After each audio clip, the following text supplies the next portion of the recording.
As a true off-roader, why does the GX550 sit so low? Wouldn't this be a lot better? While most other off-road trims now come with a factory suspension lift, Lexus kept the overtrail just as low as the base model, which seems to be a big miss. But what if I tell you this was actually one of Lexus' secrets to perform better off-road?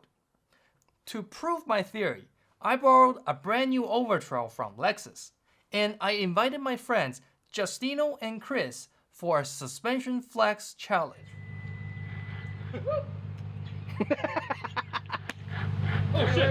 Both of their rigs were lifted and had a ton of suspension upgrades. But I bet the bone stock 550 can beat both of them.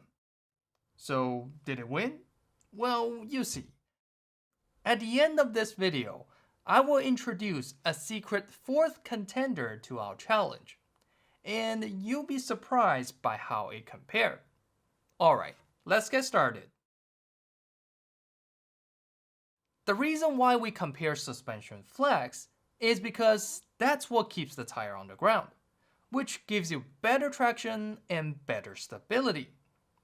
That is why all the rock crawlers spend a ton of effort chasing articulation. And so did Lexus when they developed the new GX. I don't have those fancy hydraulic tables, so to flex our trucks, I use a set of giant service ramps. I have used this setup many times in the past. I even reviewed it with the chief engineer of the new GX. So, yes, it is. So it's very similar, yes. Same kind of measuring. Okay. Yes. So it's diagonal. じゃあ斜めをこう上げて測ってる。そうですね。 Yes. All three vehicles today were equipped with KDSS, Toyota's Kinetic Dynamic Suspension System. It uses hydraulic cylinders to disconnect the stabilizer bars, so the rest of the suspension could flex with no restriction.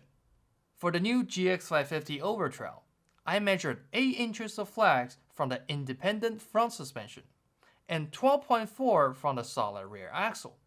A total of 20.4 inches, which was pretty good considering a stock GX460 I tested 2 years ago only did 15.4. And we saw improvements from both front and rear suspension. But Justino's 460 was heavily modified, so let's see how much better it got. I made sure to max it out as much as possible. As you can see, this tire was barely kissing the ground, which was exactly what we wanted. Oh, look at this! Oh shit! Wait, you better go back. Drive is not a good. It's not going anywhere. Oh my god. Oh. Yeah, I was pretty stupid. Sorry, Justino. Oh shit! Wait, you better go back. Okay, here's the result.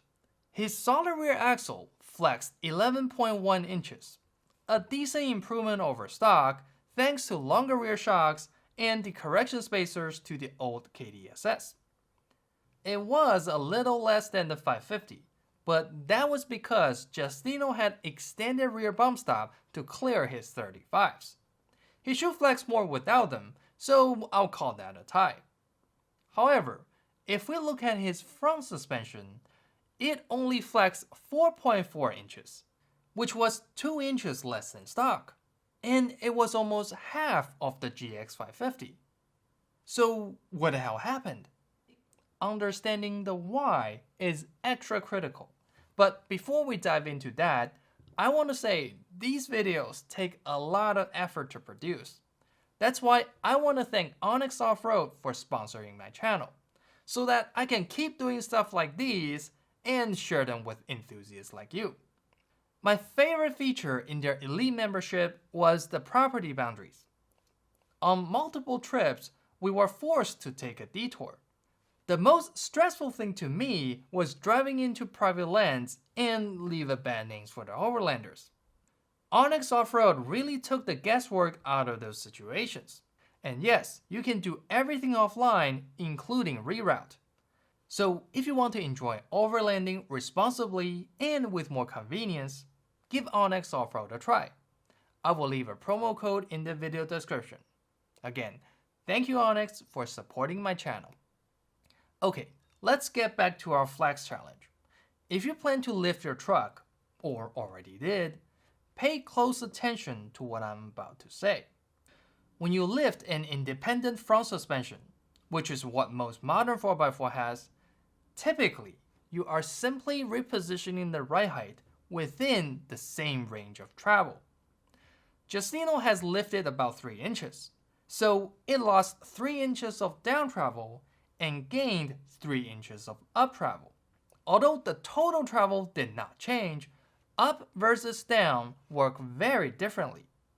Because of the lift, Justino's passenger side only had 1 inch of droop, but on the driver's side, the weight of the vehicle could only compress it by 3.4 inches. It was still far from touching the bump stop, so we have a large chunk of suspension travel simply unused. That's why for independent suspension, having enough down travel is critical for articulation. And from this angle, you can clearly see Justino's front wheels barely droop down at all. If you already lifted your truck, this is a simple way to check how much down travel you have. Divided by 25.4. Bro, you have less than an inch of down travel. Ideally, we want at least 3 inches of down travel, but most lifted Toyotas have less than 2. This is why you commonly see them lifting tires and struggling for traction. Although this tire appeared to be touching the ground, there was no weight under it, so it produced no traction to move the truck forward, just like what we have here. In comparison, the driver's side on the GX550 also compressed around 3 inches. But because we have no lift, we touch the bump stop. And on the other side, we have 5 inches of down travel. Being able to droop the tire down makes a huge difference in traction.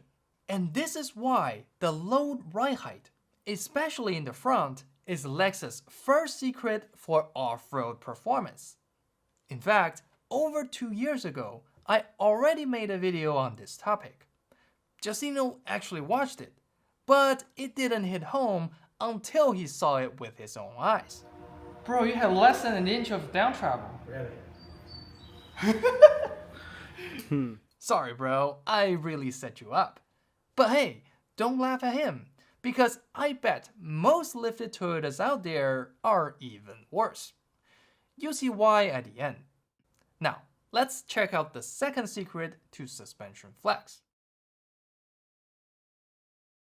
You might have noticed, even with no lift, the stock GX460 still had less flex in the front.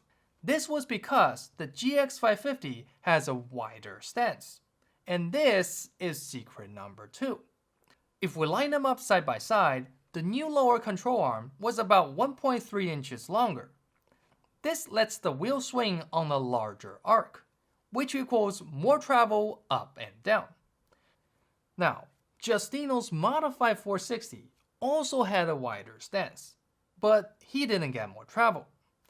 This is a key difference many people got confused about, so pay attention.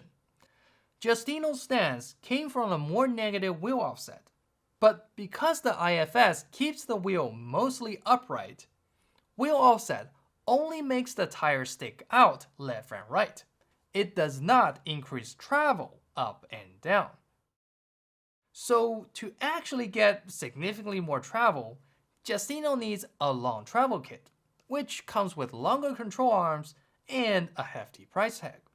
In fact, the control arms of the GX550 is now as wide as that of the Land Cruiser 200 series, which was traditionally a larger vehicle than the GX. And this was why I wanted to challenge Chris. Chris' 200 series was lifted, so according to secret number 1, the stock 550 should have more flex up front. And because Chris is also running 35s, he would have to limit his rear flex like Justino. So I was very confident that the GX550 would win. Everything was within my calculation. Oh, the Land Cruiser maxed out my ramps before lifting a tire. How was that possible? Let's look at some measurements. Chris's rear suspension flexed 14 inches. That was because he had longer rear shocks. But that was also because he did not run extended bump stop. And simply let his 35 ran into his fender. But it's crazy. If you look, Kai, he's not even touching the bump stop at all. Oh, Not at all. that means your bump stop's not right. Weird flex, but okay. But the puzzling part was, how come his front suspension also managed to flex more, while having more lift? This contradicts our secret number one.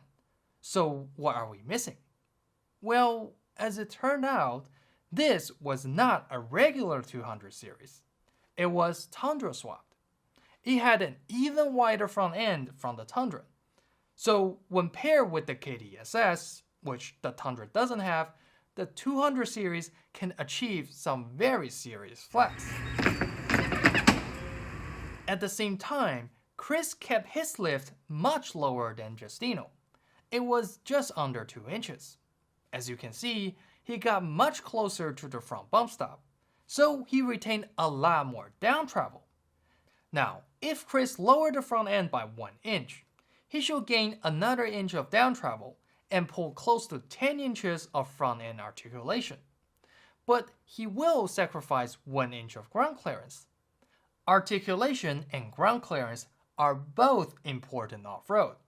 In fact, after we took the Overtrail over some trails, we all agreed its biggest limitation was front end clearance. So if I were to own one, I would probably lift the front about 1.5 inches, but nothing taller than that. There is no right or wrong way to build a truck. It's all about balancing the trade-off to fit the type of four-wheeling you like to do. But most people simply thought more lift is always better off-road. They never realized there was a trade-off with suspension flex. Now, remember I promised a secret contestant. It was a bone stock 3rd Gen Tacoma. It belongs to my friend Cong from 4-Wheel Drive's live channel. He came over to help with filming, so we decided to flex the Tacoma. Might as well. But as it turned out, it actually beat Justino's GX460. Sorry man, we really busted your balls today. But here's the thing I want you to see. Even with no lift, the Tacoma still had poor front end articulation. This was because it had a fixed front sway bar. All other rigs today had KDSS. Now, if we have a fixed front sway bar and a very tall lift, then, as you guessed it, the flex will be even worse. But that's actually what many people are running. Maybe including you. If you wonder what removing the sway bar can do, go check out this video. I want to thank Justino, Chris, and Cong for helping out with this episode. I included their social links in the video description. Thank you for watching. I will see you in the next one.